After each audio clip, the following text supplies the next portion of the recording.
Hey guys, so I am making this video for all you guys out there who are in a situation where your cars are not starting. My I had an issue with my truck the other day, and it wasn't starting at all. And I did find out what the answer was, and I did get it to start. Everything was, everything's working fine now. But let me tell you guys what happened with with that. So basically, I was parked at a Home Depot and went to get some stuff. Came back out, tried to start the car, tried to start it, and nothing happened. Nothing happened. Like got in, and everything else worked. The dash, everything else worked. I just got this truck a couple months ago, but and it drove fine. Everything worked fine, except could not get it to crank this time around. But once I got in, everything, all the chimes were good, or all the everything worked, except it wouldn't crank. Like radio, blower motor, everything was working except it wouldn't crank. So I was like thinking to myself, okay, I wasn't in the Home Depot for that long. I was in the Home Depot for maybe like 45 minutes or something like that. Maybe I left the lights on. So first thing I did was I turned on the lights. And they were pretty bright. Went out, checked out the headlights, and they were pretty bright. I'm like, maybe it's not the battery, because first thing that came to my mind is the battery. I don't know the history of the battery. So anyway, I popped the hood, looked at the battery. Battery was like 2 years old. Like possibly the battery, but seeing as how bright the lights were, it should have just done a slow crank if the battery was weak. Scratching my head over it, I'm like, okay, terminals were dirty. Let's clean up the terminals. They were a bit loose, and I had a little ratchet set, and I ratcheted it up, tightened it up, and I was hoping that was the issue. Went back and tried to start it, and had the same issue. So I was like, okay. Crossing my fingers that it was the battery that was the issue, and I went back to the Home Depot, bought a battery for it, popped it in, and was hoping that would fix the situation, and nothing at all. So I was like, okay, I can cross off the battery, probably can cross off, pretty sure I can cross off the alternator. Battery, not the alternator, because if it was the alternator, definitely I would have been able to, the car would have turned on. The truck would have turned on. I would have been able to get like at least 20 miles off of driving just off the battery alone, without the alternator charging it. If you guys haven't done that, if you guys are in a situation where the alternator's dead, you guys could actually just pop in a fully charged battery and drive for a good 20-30 miles with all the accessories off. Good tip for you guys. But wasn't the alternator, so I was like, what's next? I'm going to check the ground wires. And the ground wire was good. From the negative of the battery, I actually did check that when I changed up the battery. The ground wire was good. It was connected. There's no corrosion on it. A little bit of rust, no corrosion. I'm like, okay. Not the ground wire, not the battery. Can eliminate the alternator. What else could it be? So I'm looking around. I'm like, fuses and relays. But before I did that, I was like, maybe it's possible that the car's computer is having issues. Maybe it's the PCMs that's causing it. So I went and I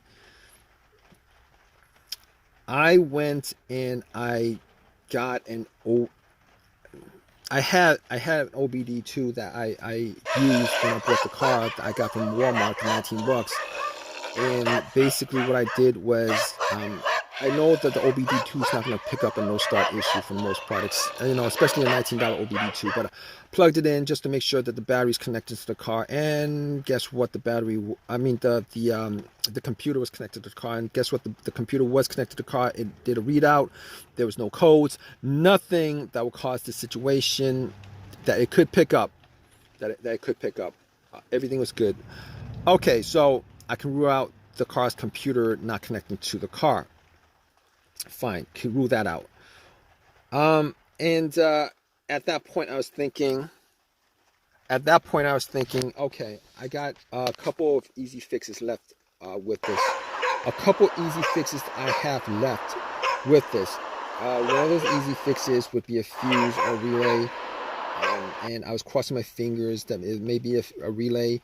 But thinking about it, I thought about it. I was like, okay, every time I try to start, and I did try to start at least 20 times, it would make a click. And it would keep on making like one click on each try. And one click on each try, pretty sure that that's coming from the relay, all right? Because if I had heard no click at all, I would know that maybe the relay was having issues, because the relay, that click is just a relay initiating from the battery to the battery initiating contact to the starter, battery to relay to the starter. Anyway, at that point, I was able to rule out the relay. Thinking more about it, I was like, maybe it's one of the fuses. Maybe it's the fuse to the starter.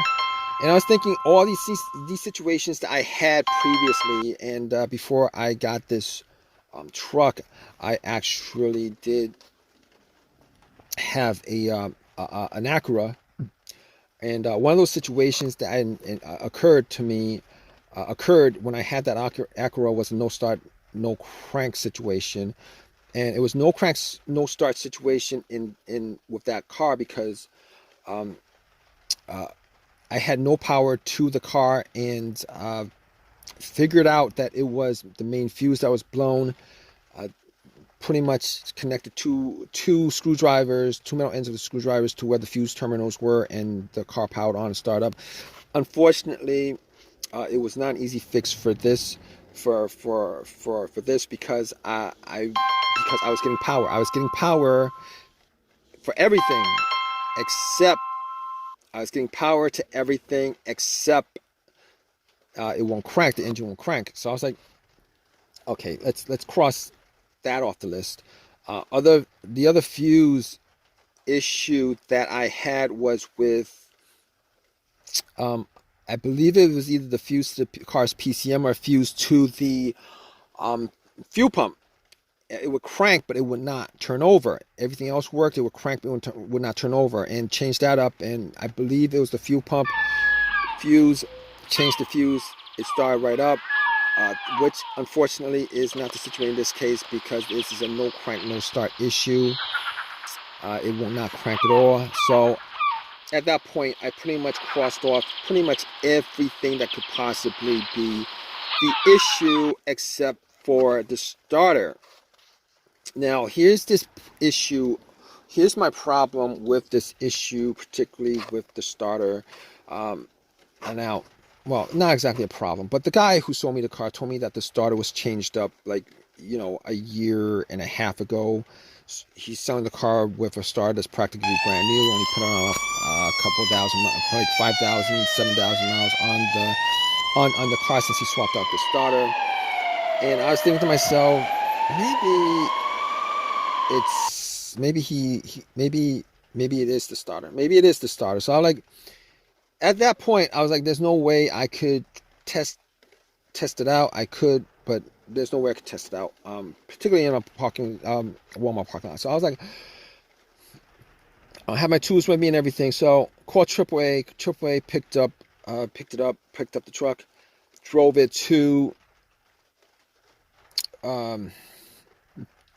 home, and then I doubled up on all the things that I mentioned in this video: the fuses, the relays, the grounds, the battery. Double check, charged up the battery, 200%. Everything was checked out. I did a bump test on the on the relay sockets with a pin. The starter did not start up. I was like, okay, pretty sure it's a starter. And at that point, I was like, at least 99% sure it's a starter. Took everything, went to the starter, took a cable from the positive line, hooked it directly to the terminal on the solenoid, did not bump at all. I knew about close to 100% that it was a starter. Took the starter off, went to AutoZone, had them do a test on it, and the starter was the problem.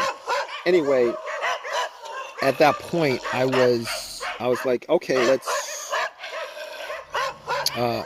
gotta rebuild one for about 150 after the core was given to them, 150, 160, whatever it was.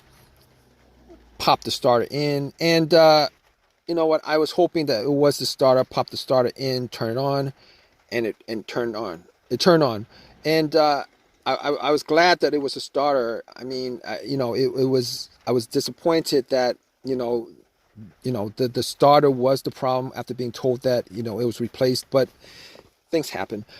But of all things that could happen, wasn't the biggest deal in the world. Got the starter put in, and got the truck to work. I'm all good with it.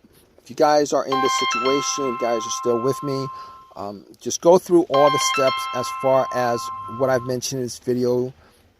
You could probably figure out like 99%, probably like 90% of the situation that's causing your car or truck or whatever you're driving not to start. It's probably because it's probably caused by one of those things that I mentioned. All right, it's probably caused by one of the things that I mentioned. But if I've helped you guys out, please give me a thumbs up. Please subscribe. If you guys have a comment, particularly with your situation, please leave a comment in the comments section. Hope this has helped you guys out. Hope you guys, hope the cause of your problem is probably one of those easy fixes that I mentioned: a fuse, a relay, maybe the battery, negative ground wire. Even the alternator is probably easier to replace. But anyway, regardless of that, take care, guys.